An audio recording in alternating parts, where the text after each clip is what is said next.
Hello বন্ধুরা, আজকে আবার দুপুরবেলা ভাতের থালা নিয়ে আসলাম। প্রথমে দিয়ে দিচ্ছি ভাত, সাদা ভাত, লেবু। এটা হচ্ছে আসামের ভূত জলকিয়া বলে, বাংলায় কী বলে সেটা আমি বলতে পারবো না।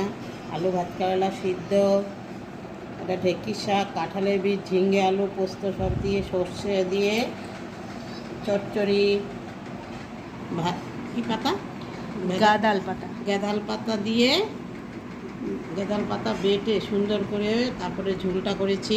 ছোট ছোট মরলা মাছ, পুঁটি মাছ সব দিয়ে, পেটের জন্য খুবই ভালো। তারপরে করেছি কুমড়ো দিয়ে ডাল, চাল কুমড়ো দিয়ে ডাল।